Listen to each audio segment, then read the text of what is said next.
My son, my only child, my pride and joy, he let me down like this.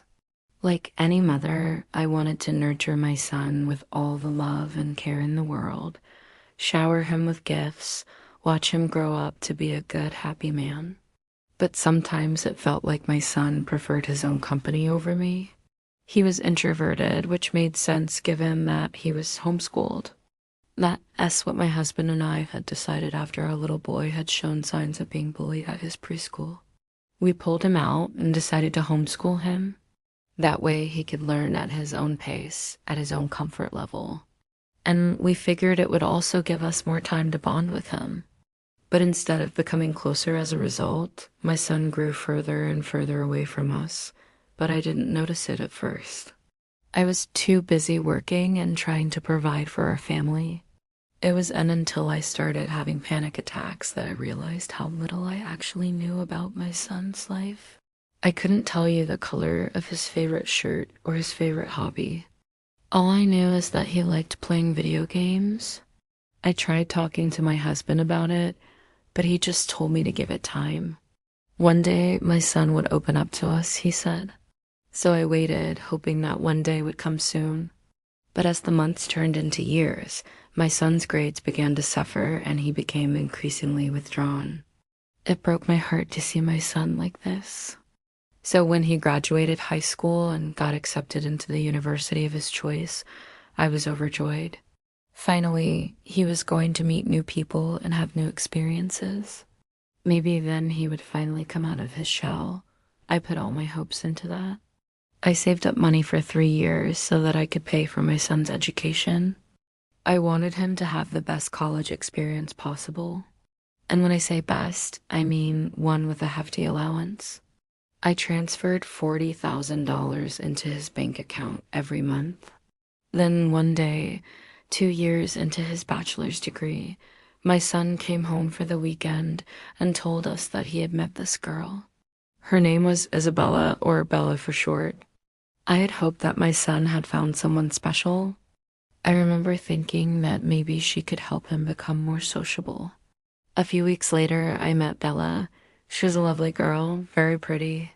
She had straight, long, dark hair that reached past her waist and always wore these tight dresses that left little to the imagination. During the 3 hours I spent with her, she never once asked about me or what I did or how I was. She only talked about herself. At first I thought that maybe she was just nervous having a meeting with her boyfriend's mom. But then I remembered that my son had introduced her as his girlfriend, not his fiancée. So I stopped myself from assuming the worst about her. But deep down, I just couldn't shake this feeling that Bella wasn't right for my son. A month after that fateful day, I received a text message from my son. His message read, "You won't be joining us. My wife prefers to keep the vacation just for her family." I couldn't believe my eyes. Wife? What wife? My son had never mentioned anything about getting married, but there was more. My son had booked a flight to Hawaii. He and Bella were going on vacation with his sister and her husband. I was confused. Why wouldn't they invite me if they were going on a family vacation? I called my son, but he didn't answer. He let his sister answer the phone. I asked her why my son hadn't invited me on the trip. And this is what she told me. "Don't you get it, Mom? Bella doesn't like you. She wants to keep the vacation just for her family." Wow, was that supposed to explain why my son never introduced Bella as his fiancée, as his girlfriend?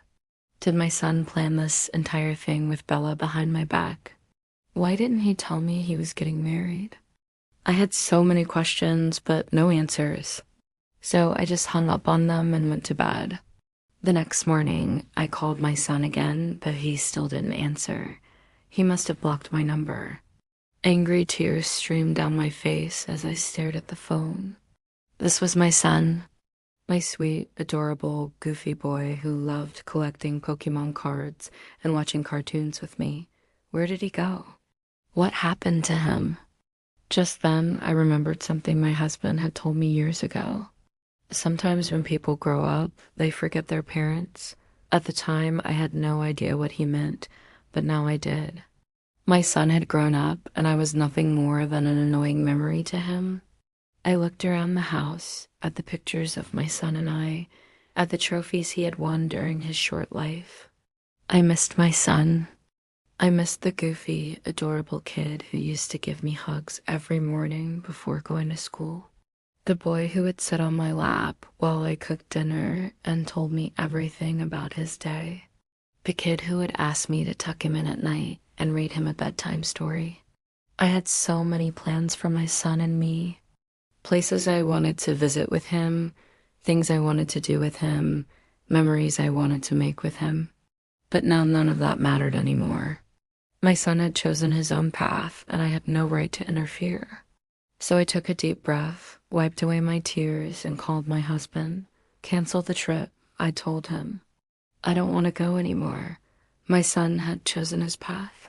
Now it was time for me to choose mine.